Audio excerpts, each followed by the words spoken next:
Hello and welcome. This is the World Economic Forum in Geneva. We're hosting the World Health Organization's Africa Media Briefing. My name is Adrian Monk. Et je suis Peter Vanham pour les écouteurs français qui nous rejoignent, francophones. We're going to start the briefing today by going to Brazzaville and to the Regional Director of the World Health Organization, who'll be familiar now to many of you, Dr. Matshidiso Moeti. Dr. Moeti, can you give us the latest from your perspective on how the pandemic is progressing in Africa and how responses are progressing? Thank you very much, Adrian, and good afternoon to everybody. And thank you again for having joined us.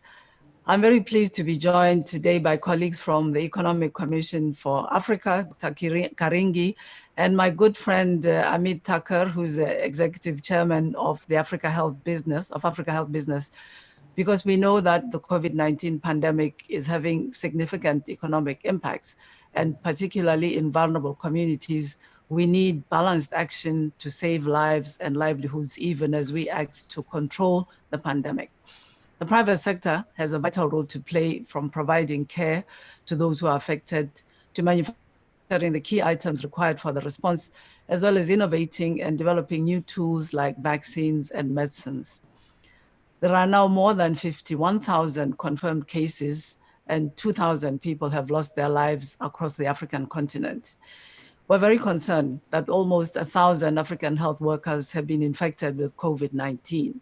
We know that most African countries already have a severe shortage of healthcare workers. And when our frontline workers fall ill or are absent from work, communities don't have access to essential services like immunization, safe deliveries, and treatment for chronic and infectious diseases, in addition, of course, to what impact these shortages will have on our ability to respond to the COVID-19 pandemic. Due to global shortages of personal protective equipment, our frontline health workers and other frontline workers remain at increased risk of infection. We're working with countries and partners to replenish supplies so that healthcare workers can safely continue to provide these routine services that I've mentioned. As the pandemic evolves, it's incredibly important that countries use data-driven and evidence-based approaches. We've modeled the implications of widespread community transmission in each country in the African region based on country-specific social, environmental characteristics, and people's vulnerabilities to COVID-19. The results predict a high risk of exposure in geographically smaller countries and in countries where people are able to move around easily, as we've seen some of the larger countries like Algeria and South Africa and even Cameroon be severely affected. Among the 1 billion people in the African region, the model predicts that if no containment measures are put in place, and luckily we know that this is not the case even up to now, up to 26% of the population could be infected in the first year, and up to 190,000 people could die. The epidemic would peak within 4 weeks of the start of widespread community transmission, and we know that in about half of the African countries, we do not yet have widespread transmission. This would overwhelm health systems, leading to more than 3 million COVID-19 hospitalizations, of which around 100,000 would require oxygen support and more than 50,000 would require support to breathe. It also leads to reduced access to routine health services, which I've mentioned are extremely important to be sustained so that communities are not vulnerable to other health issues. All countries in the region are using these results through our country offices to inform containment actions, and a paper summarizing these models is currently in press in the British Medical Journal Global Health after extensive peer review. I have to say here that there is a range of modeling tools that are being used, and WHO is working with partners to set up a coalition so that we share the methodologies and have rather consistent advice to countries on this.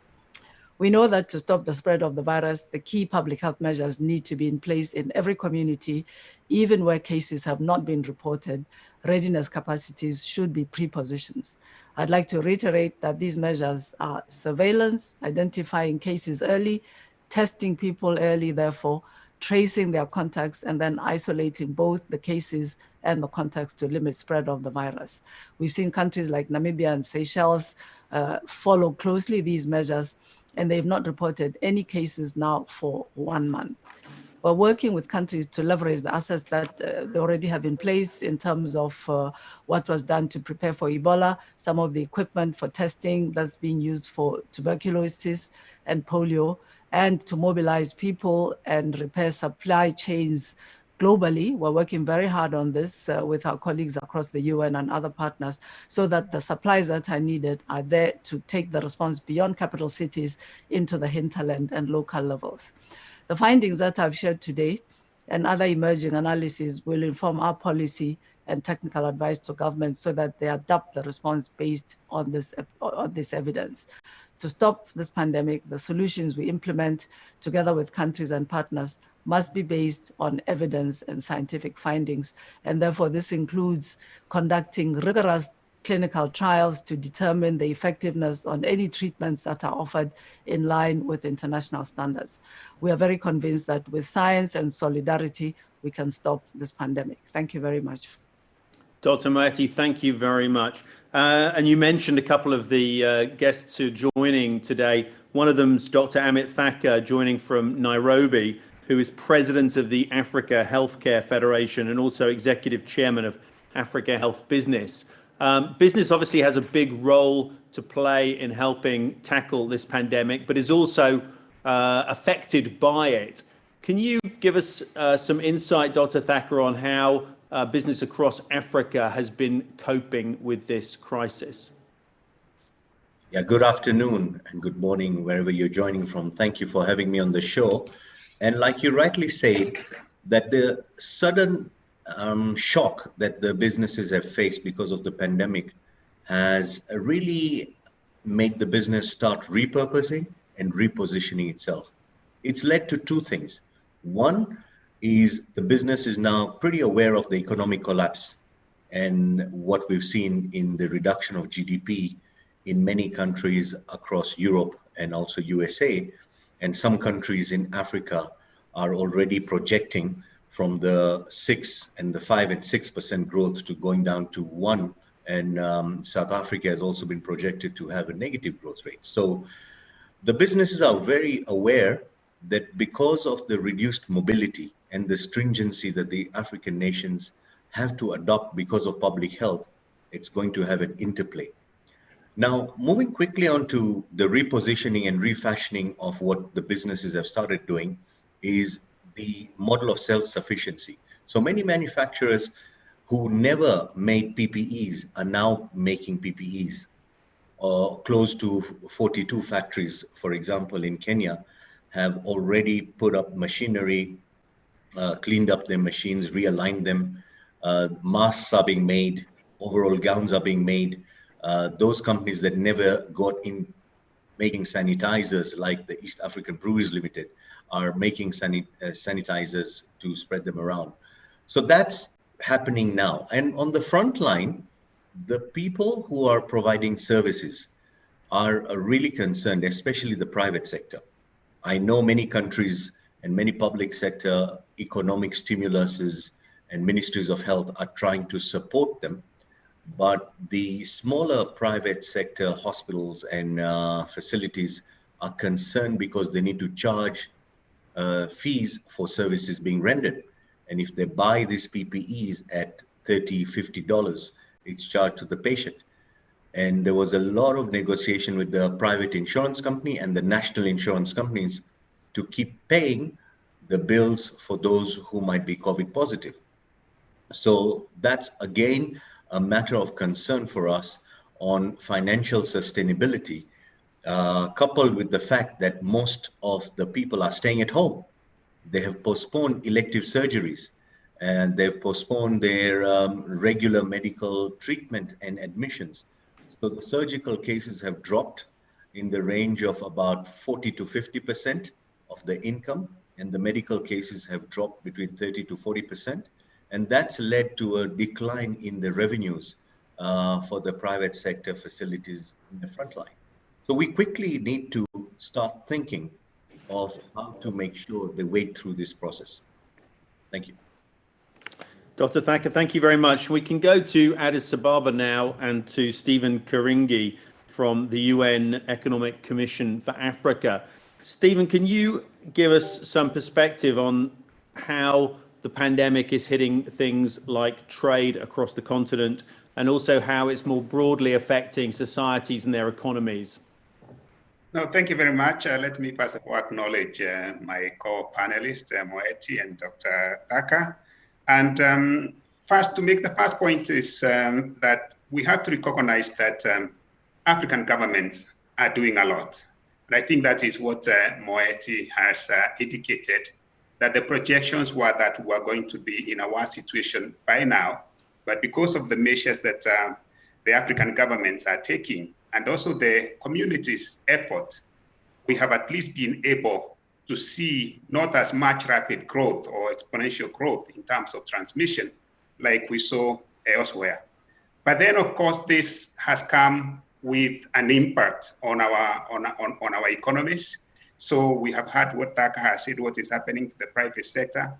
But there is this trade channel and the FDI channel, the connectivity between Africa and the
these capacities by governments in countries with the support of partners.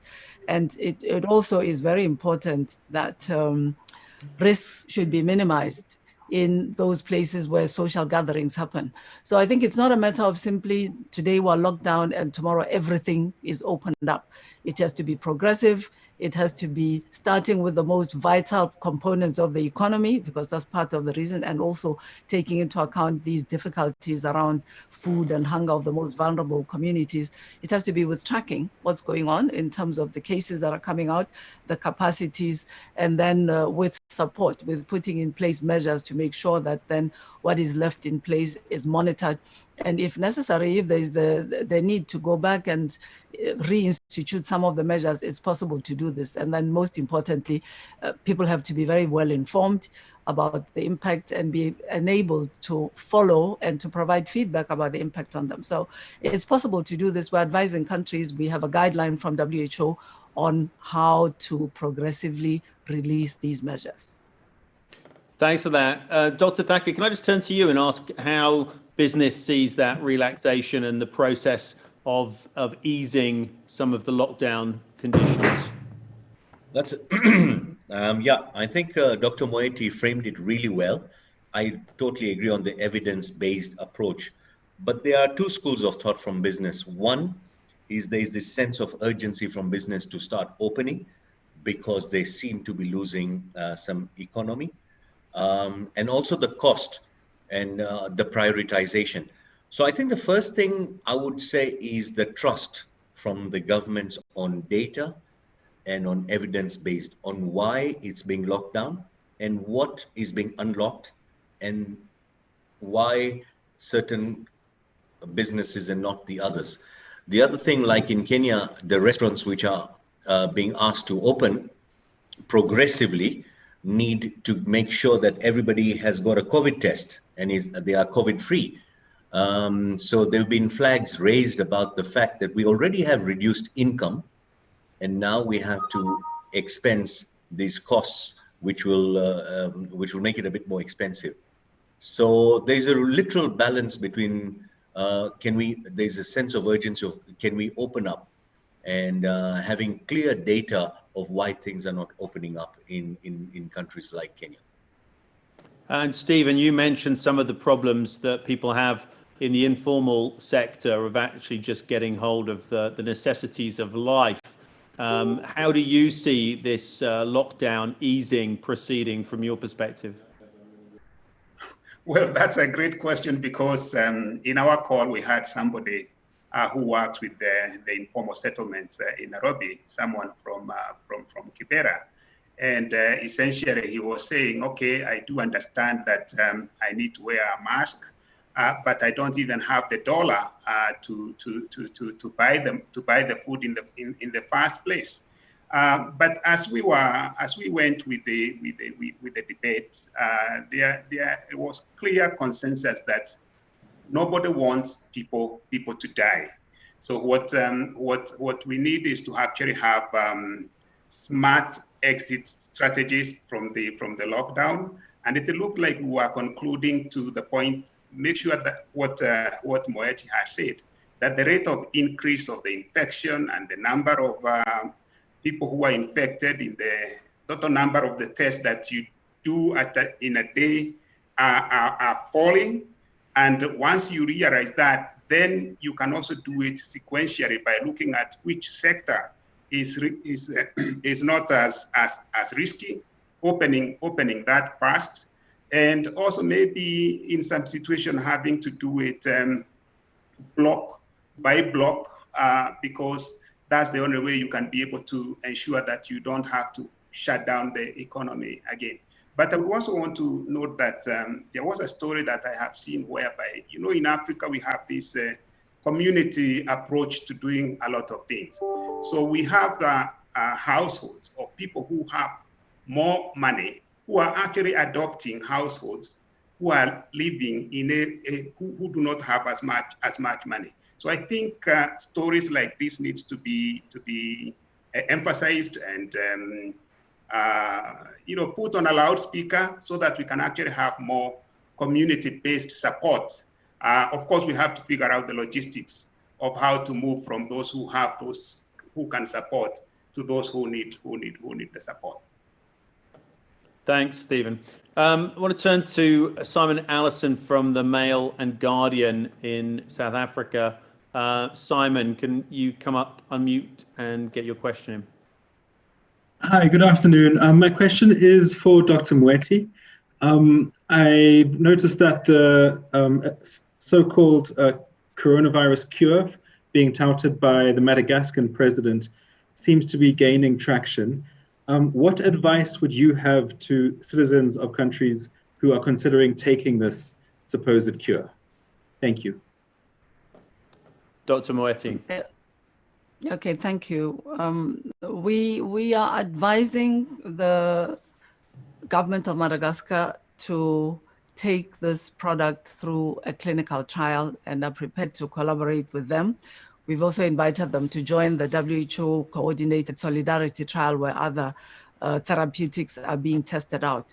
So we would caution and advise against countries adopting a product which has not been taken through tests to see its efficacy against COVID-19 and also its safety in different population subgroups in use against COVID-19, and simply encourage that anything that is being used should be done under conditions of clinical trial where the evidence can be collected and it can be assured that it is not a risk to people's health.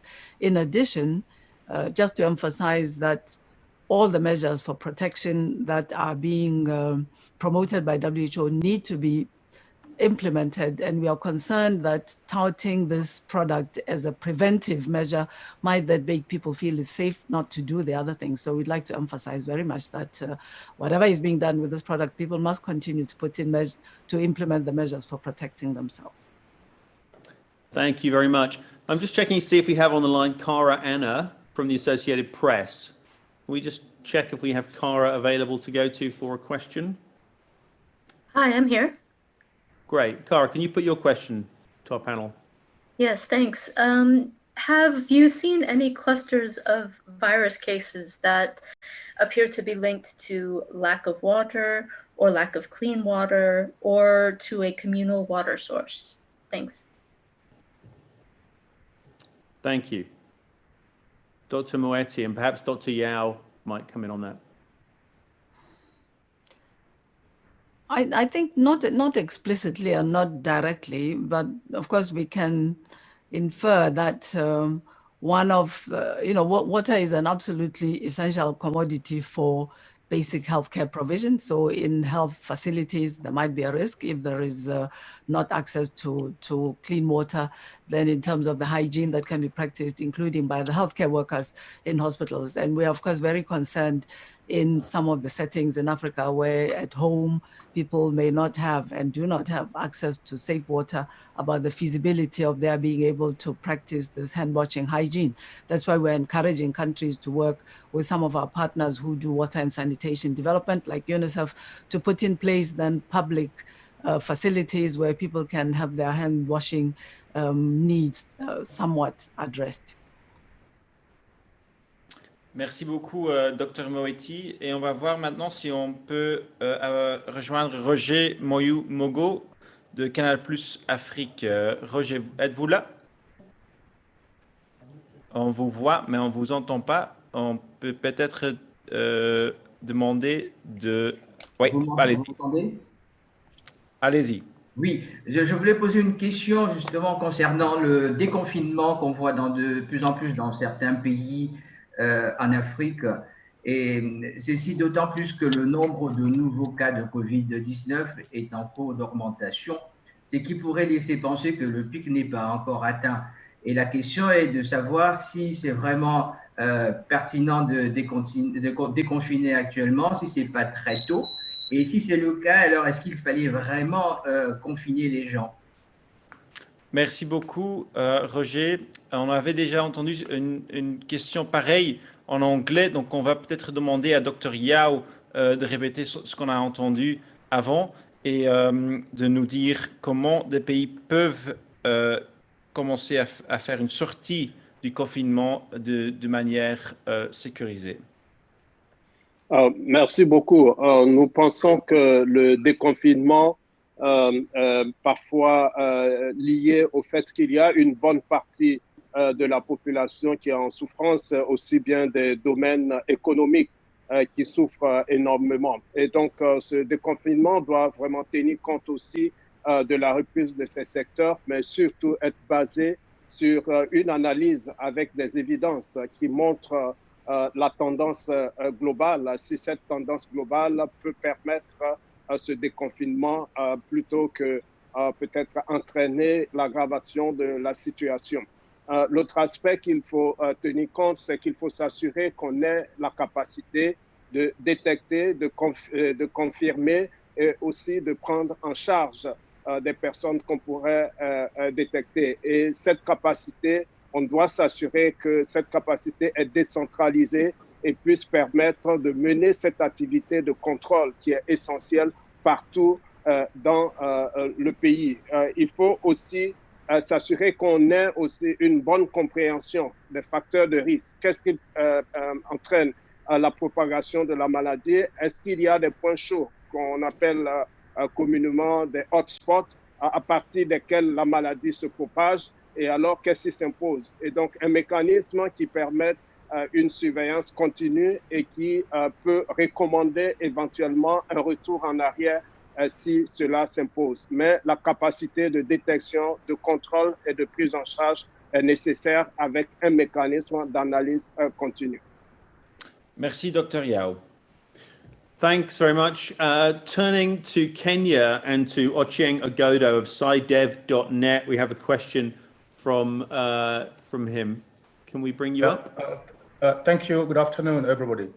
My question goes directly to Dr. Moeti, and it's a very short question. Dr. Moeti, how do you see Africa in post-COVID-19? Do you see a continent devastated, or do you see a continent rising bravely and brilliantly out of that this pandemic?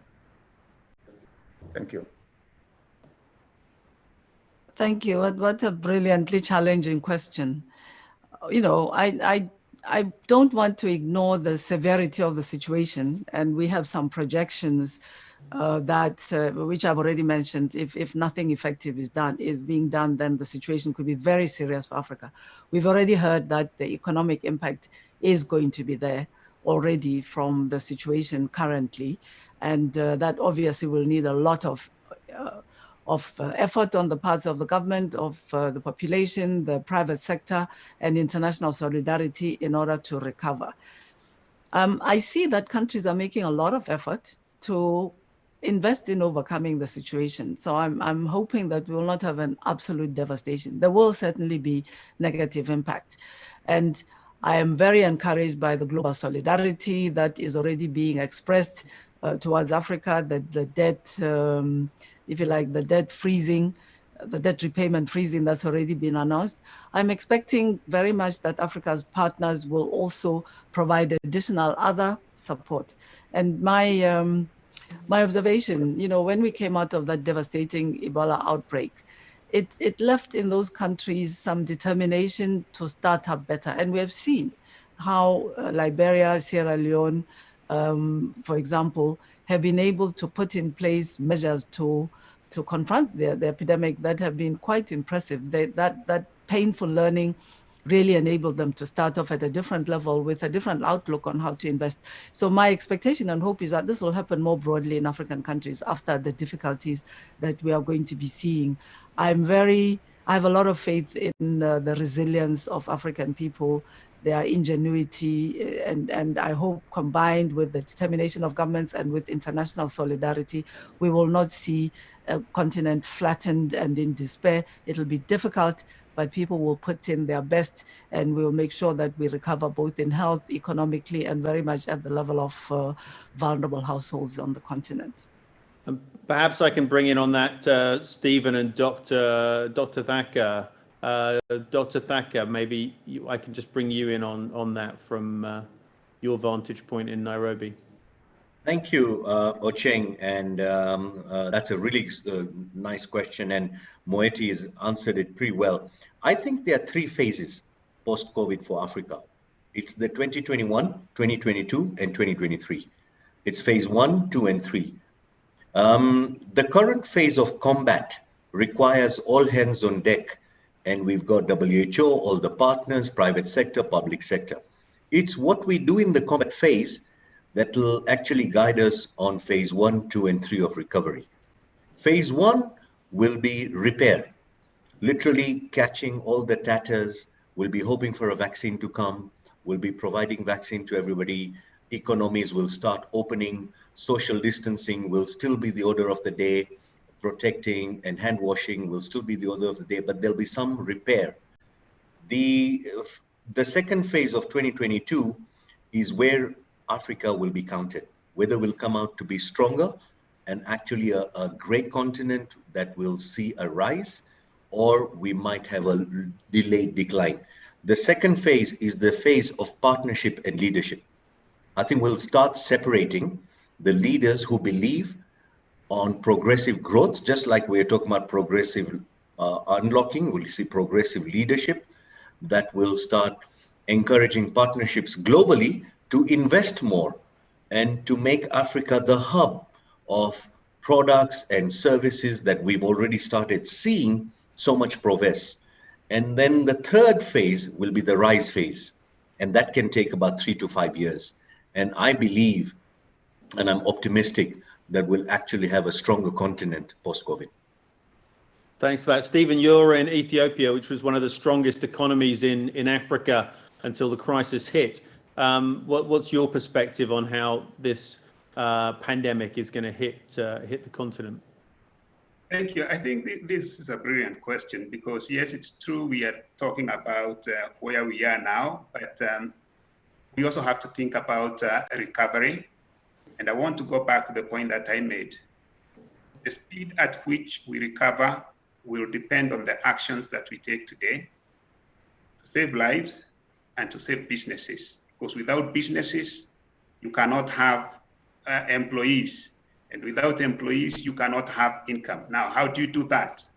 The resources that we are calling for in terms of this global solidarity, the $100 billion that is being called for.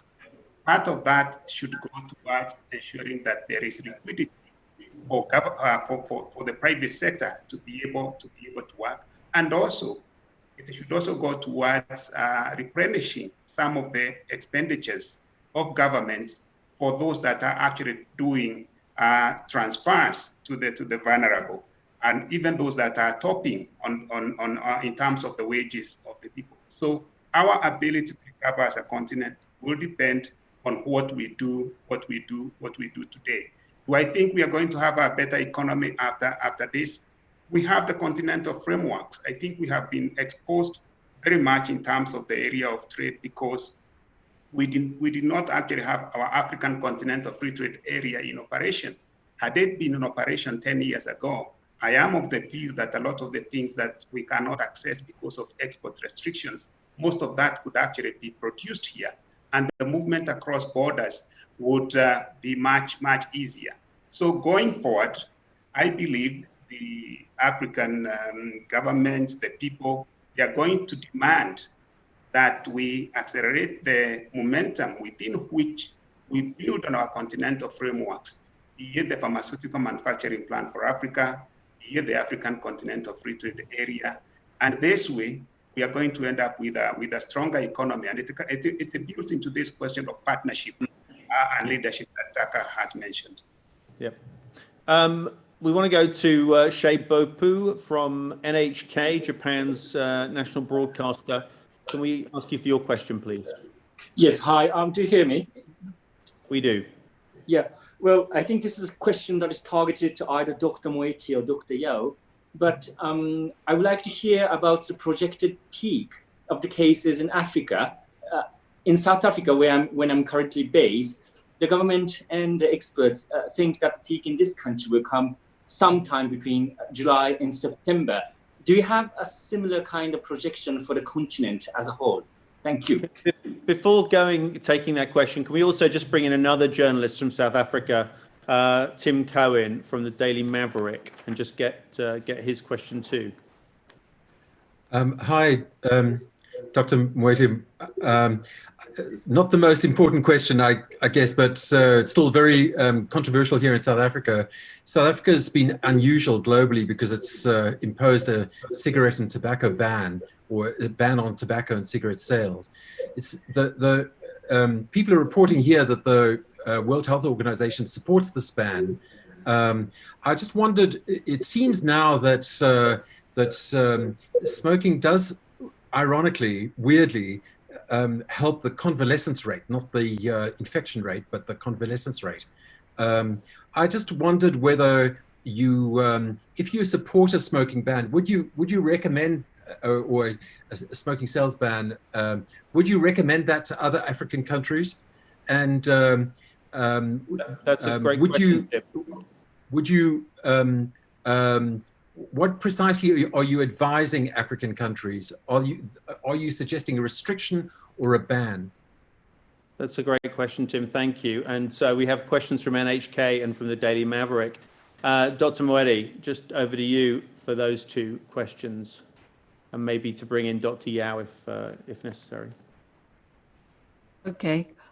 Yes, thank you very much. As I mentioned, we have carried out a modeling exercise, which we are just publishing now, on overall in the African region, WHO African region, and also have made this available to our colleagues at the country level, and they are going on to do this on a country level basis.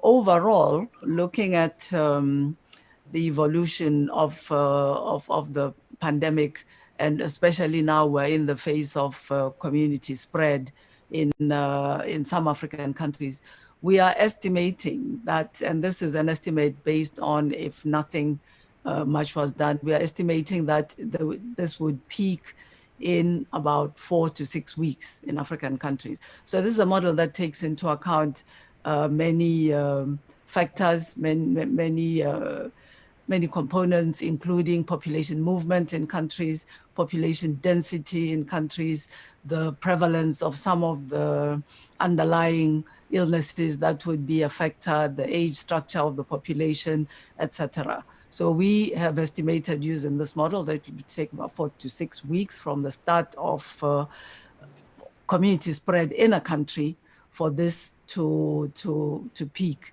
And we know that, as I mentioned before, we have a number of countries where this community spread is established. I think it's about a third of our countries in the African region. And then we have another third where there is clusters, not yet widespread community transmission. And then there are others where they've managed to control even the clusters. And we've had only imported cases so far. The matter of tobacco, WHO recognized the risk of smoking to what is we have understood, and what is actually an infection, a respiratory infection, and our support for the idea of then limiting that added risk of smoking when people have a respiratory infection was in that sense. I'm not aware of this data that you are indicating shows that there is some sort of support to early recovery if people are smokers. We will need to look into this and see what it is that we would advise countries on. We were not particularly focused on this as a risk, but I think when a country has identified this as a risk, we could only say, well, we support then the minimizing additional risk of people, not only those who have underlying conditions, including conditions perhaps like asthma, but people who might then be aggravating the risk by smoking, something that we know is bad for your respiratory health as well as other health conditions, that we can only encourage that people who can stop using such a product. Thanks for that. Yeah, pretty remarkable to see people pointing to something that we know kills you as offering any kind of protection. Can we turn, please, to Paul Adepoju in the Lancet in Nigeria? Paul.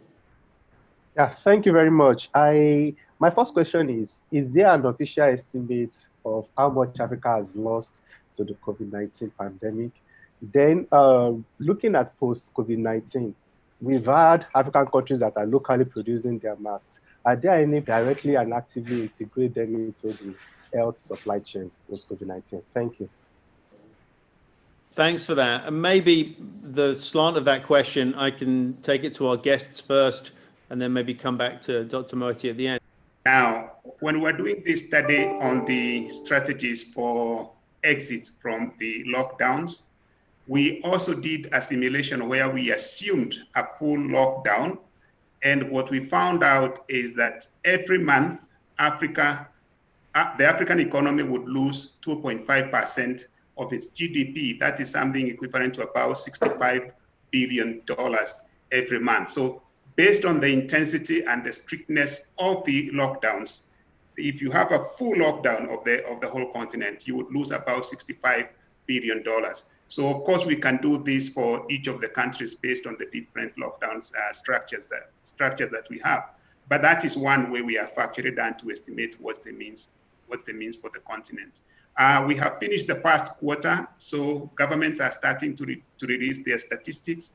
And one of the statistics that is coming out clearly is that there is a reduction in terms of the export earnings, as you would expect, and also the revenues, the revenue take by governments, because of the low activity of the businesses.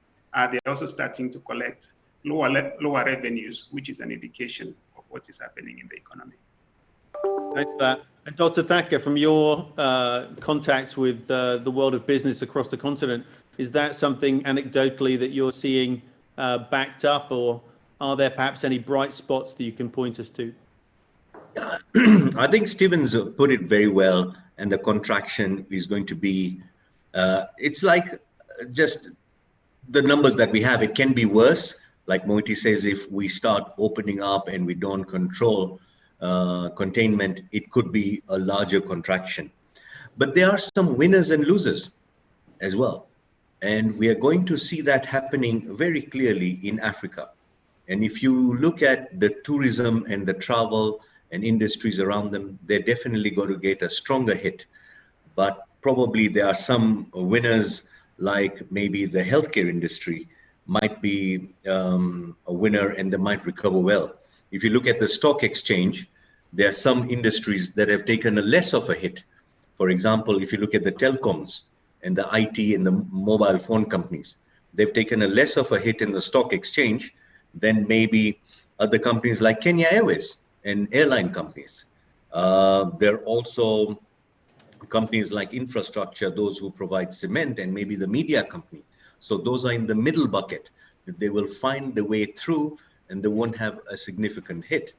But we will soon see in sub-Saharan Africa, them being separated according to how they adapt, how they use technology, what kind of value offering they provide. So my really call out and the shout out to the boards of every company in Africa is start having a strategic intent on how you can retain jobs, how you repurpose your business, and it's not business as usual, out of the box thinking, and that will reduce the contraction that Stephen's been talking about.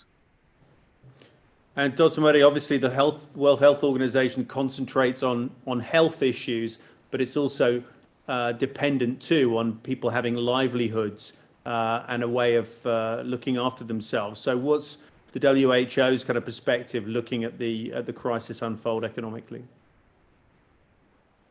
Oh, well, yes, we are also very concerned about the unfolding economic crisis from several perspectives. First of all, the impact on vulnerable households, which are most severely hit because they are the most vulnerable to ill health. And we do not yet have on the continent the kind of health financing strategies that make access to health services equitable. So it's going to just worsen the situation of people who are already somewhat disadvantaged in getting access to basic health services. This is a very big concern for us. And then over and above that, we are concerned about the impact that this will have on the ability of African countries to make progress towards universal health coverage. They have made, in the recent past, before the advent of this pandemic, very ambitious commitments to expanding access to essential health services for their population, with a strong view on equity, increasing their financing for health in ways that are fairer for populations.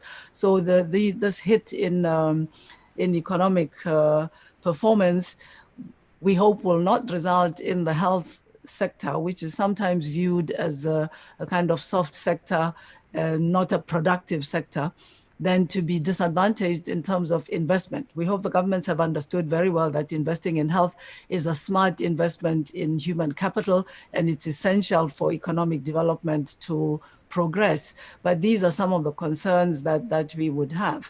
On the other hand, just coming to some of the comments, the comment made by Amit about driving adaptation and local production. We are very hopeful that some of the work and thinking that has been done under the auspices of the African Union and NEPAD with regard to health as part of the industrialization framework of the African Union can be taken forward for the production of some of the supplies that are needed for health to be done on the African continent. Of course, we'll need to look at affordability and economies of scale, but that we can accelerate some of these initiatives that have been moving along at a rather steady and sometimes slow pace for self-sufficiency while we work within a globalized global economy.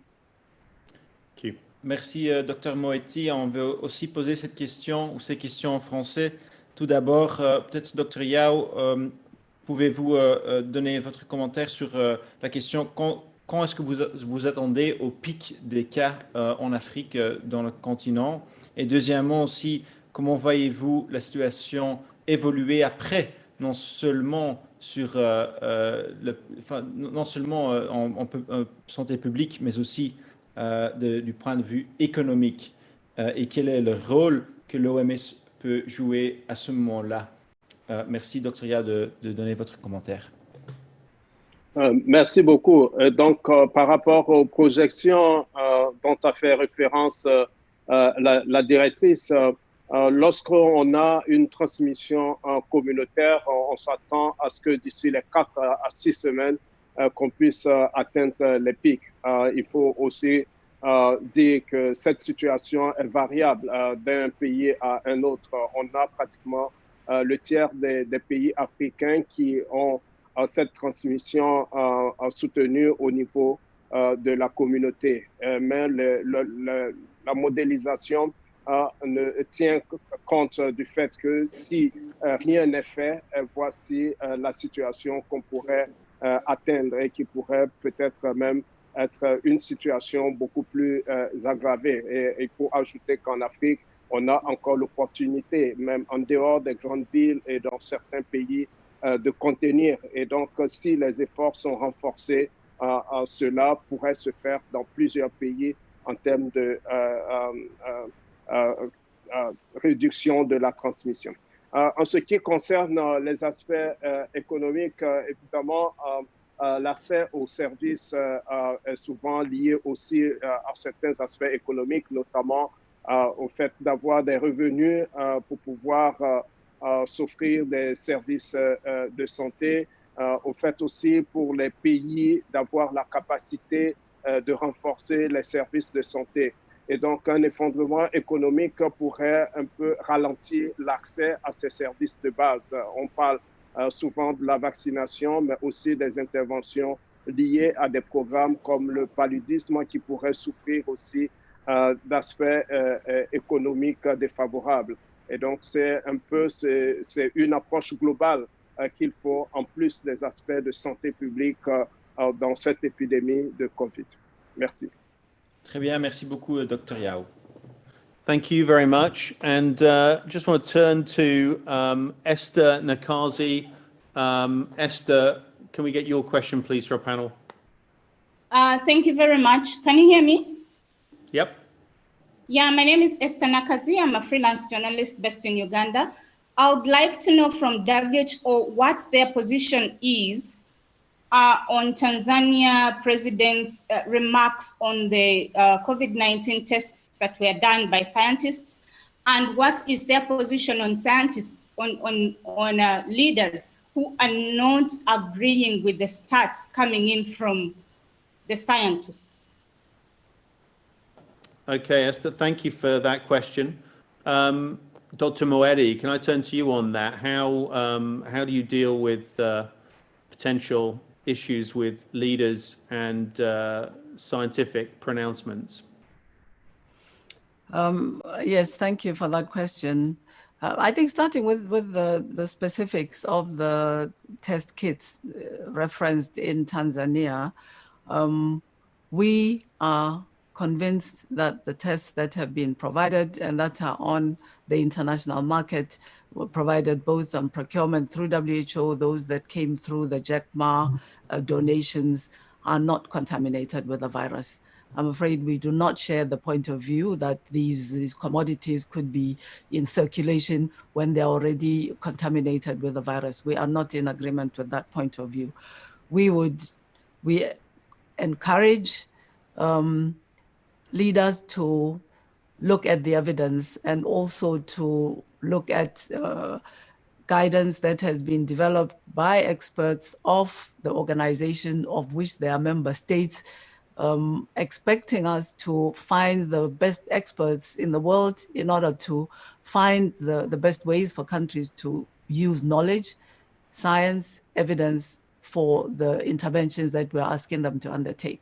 We are very happy through our country teams working with partners to enter into a dialogue and respond to questions and queries by national leaders.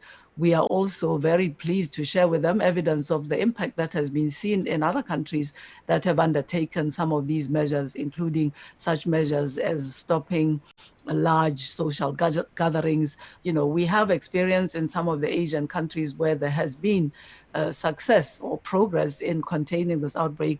We have made it very clear to the government of Tanzania that we are ready to have a dialogue with them. Our country team is available on a permanent basis together with partners to enter into this dialogue and hope that we can start to see an evolution in the number of cases in the country, which is a great concern now in East Africa, including among some of the mobile populations, truck drivers who have crossed from Tanzania into other countries and have been discovered in those countries to be carriers of the virus. So we are very open to a dialogue. All our knowledge is at the disposal of the government, as is our technical capacity to support interventions that we are advising should be put in place in the country. Thank you very much. Last 5 minutes of today's briefing, but we have a few questions from colleagues in the international media. From Jason Burke of The Guardian, Johannesburg. Do current totals of cases reflect the true spread of COVID-19 in Africa? And if not, why? From Peter Thornycroft of The Telegraph. Are some countries like Lesotho unable to afford tests because they're too expensive? An issue about the expense of tests there. And from Ruth McLean of the New York Times, what will the impact of COVID be on treatment of malaria, HIV and cancer in Africa? So perhaps if those three questions can be drawn together, Dr. Moeti, just for a final wrap up from you and perhaps Dr. Yao. And I can see that we've lost Dr. Moeti and the line into Brazzaville, which is a shame. We have Dr. Yao there. Dr. Yao, perhaps you can come in on those questions that were put by The Guardian and the Telegraph. Do the numbers really reflect the actual number of cases? Is there an issue around the expense of testing kits? And finally, the impact on treating other serious diseases like HIV, like malaria, and like cancer? Thank you very much. The number that we have in most of the countries are related to a number of cases that has been laboratory confirmed, but we also know that this disease has an asymptomatic component that is difficult to capture regardless of the country having or not testing capacity, but it's at least help to have a clear idea of the trend in terms of transmission in a given country or area, and it helps also to reinforce the public health measures. about the testing. In most of the countries, the testing are free. It's provided through support from WHO or any other partners. The main concern has been availability of this testing test equipment as well as reagents on the international market to make them available to countries. So this has been the main challenge. I know that in some of the countries, the private labs are also involved in, but it's largely free. The problem remaining the quantity to make it available and to effectively contribute to the detection of cases and the appropriate public health measure. In terms of other disease, it has been mentioned 2 weeks ago in this similar forum that putting all the effort to contain COVID should not affect also access to other services. It is unfortunately occurring, and it is a big concern for us. We need to ensure that we have appropriate reorganization of our services so that on one side you can have COVID management, but on the other side we ensure continuity of services, including critical services in Africa like vaccination or access to treatment for malaria and HIV/AIDS. And we have good example in countries like South Africa, where specific effort has been put in place for people to continue to have access to HIV/AIDS treatment. So this is what needs to be done. It's a long run, and countries should ensure that they maintain this continuity of services while dealing with COVID. Thank you. Thank you very much. We're almost out of time on today's briefing. Perhaps a final reflection, Dr. Moeti, on the week ahead. What's on your schedule as you look forward to the coming week? Yes, thank you. And I'm very sorry, we had a technical problem and we lost contact for a while. I think we're now at the point very much where countries that had put in place these measures are contemplating relaxing the measures in a progressive way. So we're very much in touch with our teams at the country level, helping to advise, as we said, the progressive evidence-based way that these measures are being implemented. We're also looking at some of the evidence that's emerging about the case management and looking at adjusting what we're advising countries based on information that's coming out, for example, about some manifestations, microembolism, meaning that we need to be careful about the treatment and advise on perhaps modifying slightly the case management. And then finally, I'd just like to return for a moment to the question of therapeutics, particularly the Madagascar medicine or traditional medicine, and just remind everybody, including African governments, that, you know, our governments in the year 2000 committed through their ministers of health that they would treat traditional therapies in the same way as other medications by taking them through these trials. So I would like to leave here a plea and advice that this resolution decisions of the governments needs to be followed. This is a time of challenge. We understand the need, the drive to find something that can help, but we'd very much like to encourage this scientific process on which the governments themselves made the commitment in the year 2000 through their ministers of health with WHO. Thank you very much, and I look forward to a productive week working with all our partners to support countries. Drs. Moeti and Yao, Dr. Thakker, and Stephen Karingi, thank you very much indeed for joining us, and thanks to all of you for being on the line. Sorry if we haven't got to your questions. We hope you can come back and join us next week with some more encouraging news from across Africa. Thank you.